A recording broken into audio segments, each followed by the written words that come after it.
तो दोस्तों, आज जो कहानी है वो सिर्फ कहानी नहीं है, एक ऐसा रहस्य है जो आज भी लोगों की रूह तक हिला देती है। कहानी है एक एम्बुलेंस ड्राइवर और एक डॉक्टर की, जो एक रात एक इमरजेंसी कॉल पर निकले थे किसी की जान बचाने के लिए। लेकिन रास्ते उन्हें ले जाता है उस वीरान जंगल की तरफ जहां घटती है खौफनाक घटना। उन्हें नहीं पता था कि वो जिस रास्ते पर हैं वहाँ त्रितात्मा उनका इंतज़ार कर रही है। तो दोस्तों, लाइट बंद कर लीजिए, हेडफोन लगा लीजिए और तैयार हो जाइए, क्योंकि ये कहानी आपको उस डर की दुनिया में ले जाएगी जहाँ सन्नाटा बोलता है और ऐसा कोई है जो रास्ता रोकता है। शहर से कुछ 60 किलोमीटर दूर पर एक छोटा सा गांव बसा था, जामली। जामली गांव जंगलों और पहाड़ों के बीच बसा था। जामली गांव के आगे जंगल में एक पुराना जीर्ण शीर्ण बस स्टेशन था, जो अब सिर्फ रात के सन्नाटे और डरावनी कहानियों का ठिकाना बन चुका था। लोग कहते थे कि इस बस स्टेशन पर रात में कोई दिखाई देती है और फिर अचानक गायब हो जाती है। उसके बाद जो भी उसे देखता वो कभी वापस नहीं लौटता। जामली से आगे वही बस स्टेशन है और उसी बस स्टेशन से आगे है रतियापुर गांव। जामली गांव का रघु, एक मेहनती नौजवान, अपने दोस्त विजय से मिलने रतियापुर गया था। रात काफ़ी हो चुकी थी और विजय के घर पर बातें करते करते समय भी निकल गया। रघु भाई, रात हो गई है, अब कहाँ जाएगा? यहीं रुक जा, मेरे पास देसी दम की एक बोतल है, बैठकर मजे करेंगे। नहीं विजय, मुझे सुबह जल्दी शहर जाना है। खेतों के लिए दवाइयों का इंतजाम करना होगा और हमारे गांव में आज नाचा प्रोग्राम भी हो रहा है, इसलिए मुझे अब जाना चाहिए। अरे वाह भाई वाह, तेरे गांव में नाचा प्रोग्राम है और तूने मुझे बताया नहीं। मेरा तो बहुत मन कर रहा है नाचा प्रोग्राम देखने की। चल, मैं भी तेरे साथ तेरा गांव चलता हूँ, खूब मजे करेंगे। ऐसे में ठीक है, लेकिन जल्दी चल, ये रात मुझे कुछ अच्छी नहीं लग रही। दोनों दोस्त अंधेरे में जंगलों के बीच एक पुरानी बाइक लेकर चल पड़ते हैं। रास्ते में एक सियार उनका रास्ता काट देती है। अरे ये क्या था? लगता है ये कोई सियार था। अब हम आगे नहीं जाएंगे भाई, बाइक वापस मोड़ ले। माँ कहती थी ये कोई अनहोनी का संकेत होता है। अरे यार, तू भी ना, लगता है तुझे अभी से चढ़ गई है। नहीं, हमें आगे नहीं जाना चाहिए भाई। यार, तू किस जमाने में जी रहा है? तू आज भी गांव वाले की बात पर यकीन कर रहा है? नहीं विजय, कुछ तो गड़बड़ है। मेरी बात मान, वापस तेरे घर चलते हैं। देख, तूने ही तो कहा था ना कल सुबह तुझे शहर जाना है और आज गांव में नाचा प्रोग्राम है। अब तू बस कर, गाड़ी मैं चला रहा हूँ। रघु के मना करने के बाद भी विजय ने उस पर ध्यान नहीं दिया और गाड़ी आगे बढ़ा दिया। पुराना बस स्टेशन आने ही वाला था। रघु बाइक के पीछे बैठकर जंगलों की ओर देख रहा था। पुराने बस स्टेशन के पास पहुंचते ही हवा ठंडी हो जाती है। स्टेशन की टूटी फूटी छत से पानी टपक रहा था। चारों तरफ सन्नाटा था। अचानक बिजली चमकी और बाइक फिसल गई। दोनों दोस्त गिर पड़े। शुक्र है ज़्यादा चोटें नहीं आई। फिर दोनों ने गाड़ी को उठाया। रघु भाई, यहाँ तो कुछ ज्यादा ही अंधेरा है, कुछ दिखाई नहीं दे रहा। हाँ, ये जगह वाकई सुनसान है। मेरा गांव बस थोड़ा आगे है। अरे, मैं जरा एक कर लेता हूँ। बिजली चमकी, स्टेशन दिखा और किसी की पायल की आवाज आई। अरे ये पायल की आवाज? नहीं, ऐसा नहीं हो सकता। फिर से बिजली चमकी। रघु ने देखा कि वो दोनों वही पुराना बस स्टेशन के पास ही खड़े हैं। रघु का शरीर कांपने लगा। पायल की आवाज़ अब तेज हो चुकी थी, मानो रात के अंधेरे में कोई उनकी तरफ ही आ रहा हो। अबे विजय, चल जल्दी चल, ये वही बस स्टेशन है। अरे रघु, यार तेरा गांव और कितना दूर है? अबे जल्दी कर, वरना हम दोनों यहाँ मारे जाएंगे। विजय रघु के पास आता है। तभी दोनों की नज़र एक अजीब सी रोशनी पर पड़ती है। स्टेशन के एक टूटे हुए खंभे के पास एक लड़की खड़ी थी। उसके लंबे बाल हवा में लहरा रहे थे। ये भूत है यार। विजय, ये लड़की नहीं है, चल भागो यहाँ से। अरे यार, इसमें ज्यादा सोचने वाली बात क्या है? लगता है ये भी नाचा प्रोग्राम देखने जा रही है। किसी की इंतजार कर रही होगी, शायद इसका कोई बॉयफ्रेंड आ रहा हो। तो तेरा दिमाग खराब है क्या? इतनी रात यहाँ कोई लड़की कैसे आ सकती है? अरे रघु, यार तू भी ना कुछ भी बोलता रहता है। चल जरा सामने जाकर पूछ लेते हैं। रघु के मना करने के बावजूद विजय उस लड़की की ओर जाने लगता है। रघु बाइक में बैठकर स्टार्ट कर देता है। अबे विजय सुन, मैंने बाइक स्टार्ट कर रखा है। देख, मैं तुझे यहीं अकेला छोड़कर चला जाऊंगा। विजय रघु की बातों को अनसुना कर दिया और उस लड़की के पास चला गया। अरे तुम कौन हो? इतनी रात को तुम यहाँ क्या कर रही हो? तुम्हारा नाम क्या है? लड़की नीचे देख रही थी, जैसे उसे विजय की आवाज सुनाई ही ना दिया हो। सरला मेरा नाम। सरला, तुम यहाँ क्या कर रही हो? विजय उसकी बाह पकड़ने के लिए हाथ बढ़ाता है, लेकिन तभी वह एकदम गायब हो जाती है। सरला, सरला, अरे अभी तो यहाँ खड़ी थी, पता नहीं कहाँ चली गई। अबे तू समझ क्यों नहीं पा रहा यार? अरे छोड़ना यार, चल जल्दी गांव चलते हैं। यार रघु, मैंने सरला को देखा, वो यहीं थी लेकिन अचानक गायब हो गई। तभी विजय के पीछे अचानक वह लड़की दिखती है। अंधेरे से दो लंबे काले हाथ निकलते हैं और विजय के गर्दन को जकड़ लेती है। इससे पहले कि वे कुछ समझ पाते, वो हाथ विजय को खींचकर अंधेरे में ले गई। ये सब देख रघु बाइक लेकर गांव की तरफ तेजी से भागा।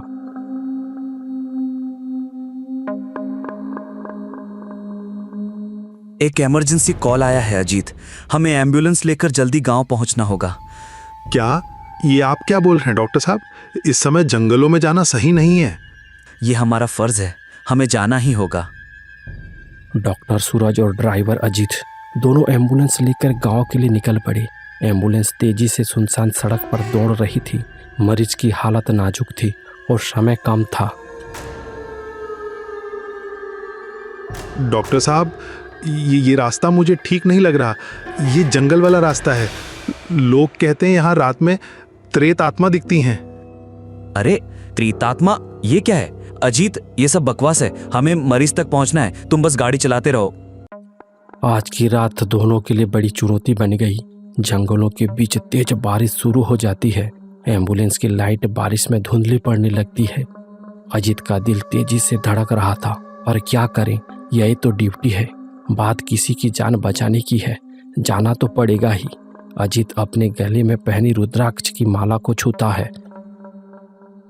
डॉक्टर साहब, बारिश बढ़ रही है। इतनी बारिश और अंधेरी रात, मुझे कुछ ठीक नहीं लग रहा। अजीत, डरने की जरूरत नहीं, हमारी जिम्मेदारी है उस मरीज को बचाना।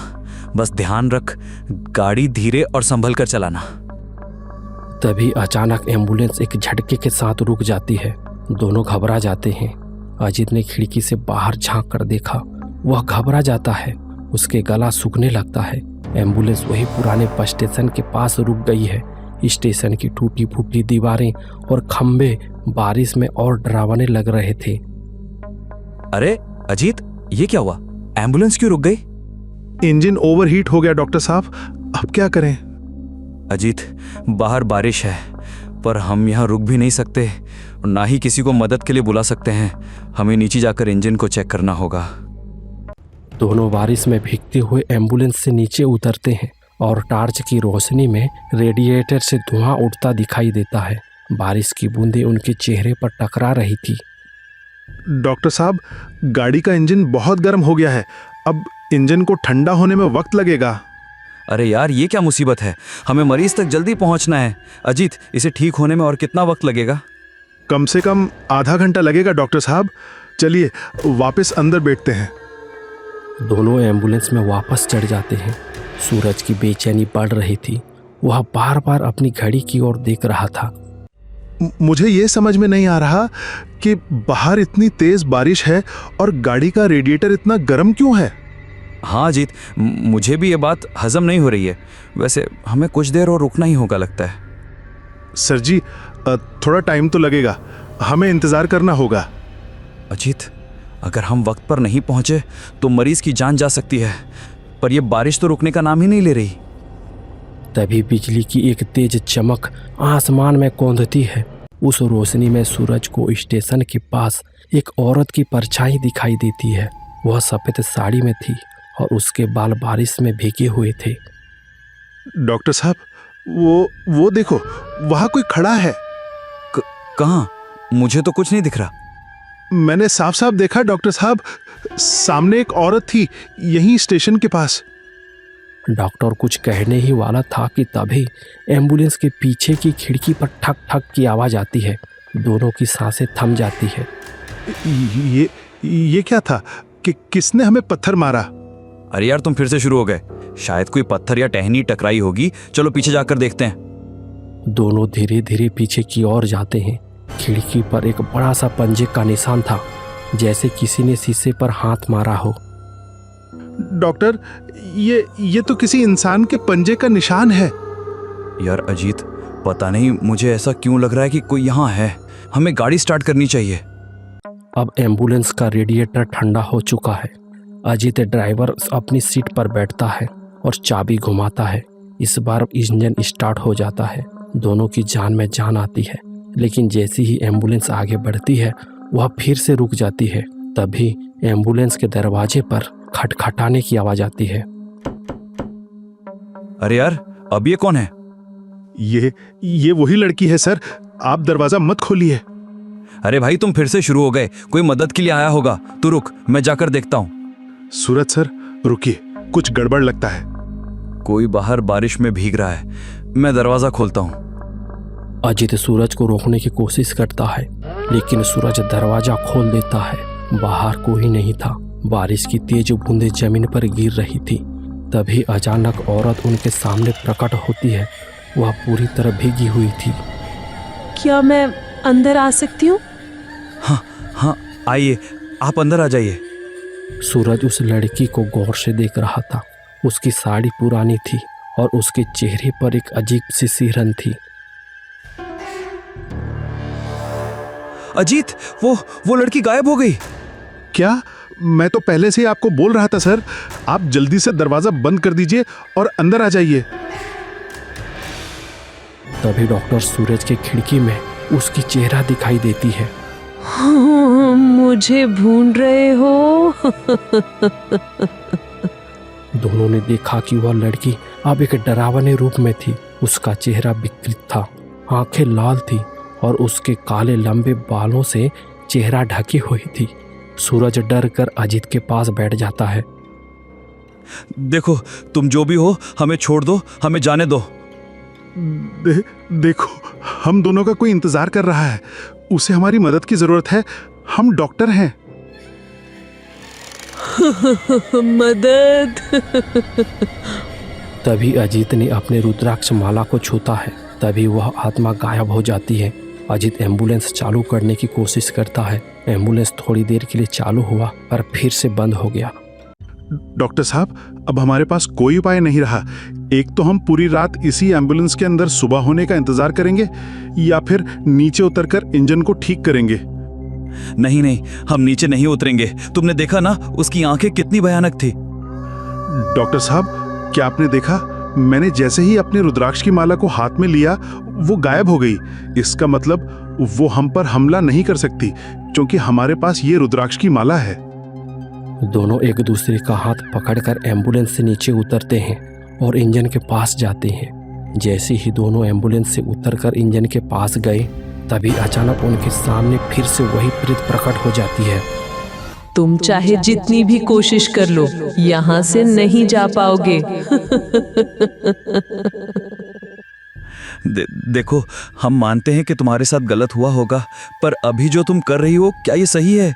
आज भी किसी की जान खतरे में है। अगर हम समय पर नहीं गए तो वो मर जाएगा। जी डॉक्टर साहब, बिल्कुल सही कह रहे हैं। अगर तुम हमें जाने देती हो और उसका जान बच जाता है, तो शायद तुम्हें मुक्ति भी मिल जाएगी। दोनों की बातें सुनकर प्रेत थोड़ी शांत हो जाती है। उसके अंदर कुछ परिवर्तन होने लगती है। अजीत अपने रुद्राक्ष की माला को छूता है। कुछ देर बाद वह प्रेत गायब हो जाती है। अजीत और सूरज दोनों एक दूसरे को देखने लगते हैं। तभी वहां अचानक एक बाइक आकर रुकती है। उस बाइक में दो लड़के बैठे थे। उन्होंने बाइक से उतरकर सूरज और अजीत से कहा, अरे क्या हुआ भाई साहब, आपका एम्बुलेंस खराब हो गया क्या? पता नहीं भाई, गाड़ी यहीं आकर रुक गया है, आगे बढ़ ही नहीं रहा है। चलो कोई बात नहीं, हम आपकी मदद कर देते हैं। वह दोनों लड़के सूरज और अजीत का मदद करने लगे। कुछ देर बाद गाड़ी ठीक हो जाती है। अजीत और सूरज के खुशियों का ठिकाना नहीं रहा। देखो, यहाँ ज्यादा देर रुकना सही नहीं है। अब तो तुम्हारा एम्बुलेंस ठीक हो चुका है, अब तुम यहाँ से चले जाओ। तुम्हारा बहुत बहुत धन्यवाद भाई लोग, तुम दोनों ने हमें एक बड़ी मुसीबत से बाहर निकाला है। अब तुम जाओ, तुम लोगों को देरी हो रही है। वैसे भाई, क्या मैं आप दोनों का नाम जान सकता हूँ? अच्छा, तो तुमको हमारा नाम जानना है? चलो कोई बात नहीं, मेरा नाम विजय है और ये है मेरा दोस्त रघु। हम दोनों यहीं रहते हैं, पास ही के गांव में। अब बारिश भी धीमा हो चुका था। सूरज और अजीत एम्बुलेंस में बैठकर गांव की ओर निकल पड़े। वहीं उनके पीछे पीछे बाइक सवार 2 लड़के भी जाने लगे। कुछ दूर जाने के बाद वह बाइक और 2 लड़के अचानक गायब हो जाते हैं। वहीं कुछ देर बाद एम्बुलेंस मरीज के घर पहुंच जाती है। चाचा, क्या हुआ? देखो, हम शहर से आए हैं, मैं एक डॉक्टर हूँ। सूरज और अजित जल्दी से घर के अंदर जाते हैं। कमरे में एक जवान लड़की कविता चारपाई पर लेटी थी। उसका चेहरा पीला पड़ चुका था और उसकी सांसें मुश्किल से चल रही थी। अजीत, जल्दी से एम्बुलेंस स्टार्ट करो, इसकी हालत बहुत नाजुक है। दोनों मिलकर कविता को सावधानी से एम्बुलेंस पर ले जाते हैं। कविता के पिता उसके साथ एम्बुलेंस पर बैठ जाते हैं। एम्बुलेंस फिर से सड़क पर दौड़ने लगती है। सूरज पीछे की सीट पर कविता की देखभाल कर रहा था, जबकि अजीत गाड़ी चला रहा था। लेकिन जैसे ही एम्बुलेंस उस पुराने बस स्टेशन के पास से गुजरती है, हवा फिर से ठंडी हो जाती है। सूरज की नज़र साइड मिरर पर पड़ती है। क्यों? क्या हुआ डॉक्टर साहब? आप घबराए हुए लगते हैं। नहीं नहीं, कोई बात नहीं चाचा, मैं तो बस ऐसे ही बाहर देख रहा था। जंगलों के बीच डरावनी रातों को चीरते हुए एम्बुलेंस तेजी से शहर के अस्पताल की ओर बढ़ती है। आखिरकार वही अस्पताल पहुंच जाते हैं। अस्पताल के डॉक्टर तुरंत कविता की जांच शुरू कर देते हैं। कविता के पिता बाहर बैठे हैं। डॉक्टर सूरज, लड़की की हालत बहुत नाजुक थी। अच्छा हुआ कि आपने समय रहते इसे अस्पताल ले आए। अब इसकी तबीयत कैसी है? अब ठीक है, मैंने इंजेक्शन लगा दिया है, कुछ देर में इसे होश आ जाएगी। कुछ देर बाद कविता को होश आ जाती है। सूरज की आंखों में खुशी की चमक आ जाती है। वह तुरंत कविता के पिता को अंदर बुलाता है। आइए चाचा, अब आपकी बेटी ठीक है। पिता की आंखों में आंसू की जगह खुशी की चमक आ जाती है। अपनी बेटी को गले लगा लेती हैं। सूरज और अजीत एक दूसरे को देखकर मुस्कुराते हैं। सूरज सर, ये तो चमत्कार हो गया। आज मुझे अपने आप पर गर्व महसूस हो रहा है। हाँ अजीत, मुझे भी ऐसा ही लग रहा है। आज मैंने जाना कि इंसानियत और विश्वास से कुछ भी हो सकता है। डॉक्टर कविता को कुछ और जांच के बाद डिस्चार्ज कर देते हैं। सूरज और अजीत ने फैसला किया कि वे कविता को एम्बुलेंस में वापस उनके गांव छोड़ देंगे। रात गहरी हो चुकी थी। वापस उसी रास्ते पर जाने का हिम्मत नहीं हुआ। सबने सुबह होने का इंतजार किया। डॉक्टर साहब, आप दोनों हमारे लिए भगवान हैं। आप दोनों ने मेरी बेटी को एक नई जिंदगी दी है। नहीं चाचा, ये तो हमारा फर्ज था। डॉक्टर साहब, मुझे आपसे एक बात पूछना था। आपने उस पुरानी बस स्टेशन के पास कुछ देखा था क्या, जब हम गांव से अस्पताल की ओर आ रहे थे? क्योंकि उस समय आपके चेहरे में एक घबराहट सी दिखी मुझे। बूढ़े चाचा की बातें सुनकर सूरज ने भी सारी सच्चाई चाचा को बताया कि उनके साथ उस रात कैसी घटना घटी थी। सूरज की बातें सुनकर चाचा भी दंग रह गए। भगवान की बड़ी कृपा है। आप दोनों पहले ऐसे इंसान हैं जो तीर्थात्मा से वापस जिंदा आए हैं, वरना अब तक जो भी वहां गया वो जिंदा वापस नहीं आया। चाचा, उस दिन 2 लड़कों ने भी हमारा मदद किया था। क्या वो दोनों आप ही के गांव के हैं? कौन लड़के? वहां तो कोई आता जाता नहीं। इतनी रात को वहां कौन लड़का आपको मदद करने जाएगा? चाचा, अजीत सच कह रहा है। वहां पे 2 लड़के भी आए थे। एक का नाम था विजय और एक का नाम था रघु। डॉक्टर के मुंह से यह सब बातें सुनकर बूढ़े चाचा के पैरों तले जमीन खिसक गया। उसे विश्वास ही नहीं हो रहा था कि यह सब कैसे हो सकता है।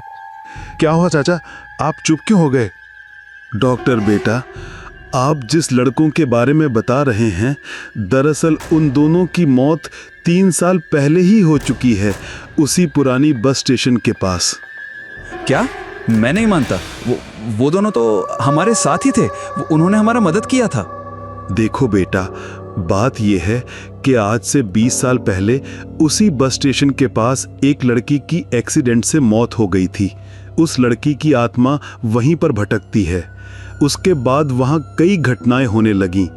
कुछ 2-3 साल पहले 2 लड़कों का लाश भी वहीं पर मिला था, जो पास के ही गांव के थे, जिसमें एक का नाम था विजय और एक का नाम था रघु।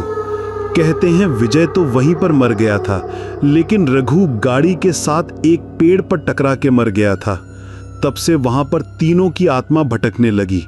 त्रितात्मा की जोड़ी बनी और लोग त्रितात्मा से डरने लगे, लेकिन आज वही त्रितात्मा ने हमारी मदद की है। सच कहते हैं, इंसान के अंदर में मदद की भावना होनी चाहिए। चाहे वो इंसान हो या आत्मा, सबके अंदर भावना होती है। किसी ने सच ही कहा है कि अच्छे इंसानों के साथ कभी बुरा नहीं हो सकता। मैं समझ गया बेटा, उनकी आत्माएं भटक रही थीं। उन्हें मुक्ति की तलाश थी, उन्हें किसी की मदद करनी थी। उन्होंने आज हमारी मदद की, अब उन्हें मुक्ति मिल गई होगी। कविता को उसके घर वापसी का समय आ गया था। अजित एम्बुलेंस की सीटी बजाई और एम्बुलेंस को लेकर शहर से दूर उसी रास्ते के घने जंगल पर समा गया।